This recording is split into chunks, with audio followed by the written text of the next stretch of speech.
Well, today nurses peacefully protested in Reno for better COVID-19 protection. It happened in front of St. Mary's. Nurses and their families showed up for an hour to call attention to the lack of protection in place. Valentina Bonaparte has more. I have a lot of fear and anxiety in my life every day. Fear and anxiety are words healthcare professionals know all too well as COVID-19 cases continue to rise.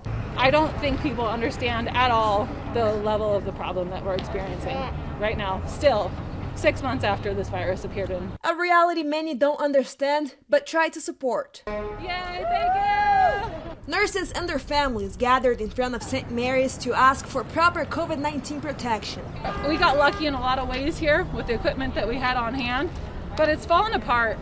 With staff members already getting sick. I don't feel comfortable sharing any details about that, but I just want to say it's heartbreaking. They believe better protection, including PPE, paid sick time and testing, can prevent that reality. In a statement, St. Mary's says St. Mary's is committed to protecting the safety of patients, providers, and the community, and remains in close contact with the Washoe County Health District and Centers for Disease Control and Prevention, CDC, to ensure proper precautions are followed.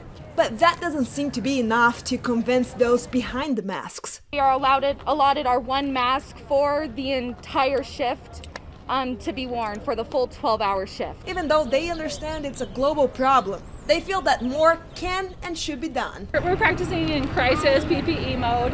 Covering the story, Valentina Bonaparte, 2 News. And even with all the added stress of working during the pandemic, Catherine, one of the nurses you heard from in that story, said that even in a scary environment, it's a pleasure to come to work and serve.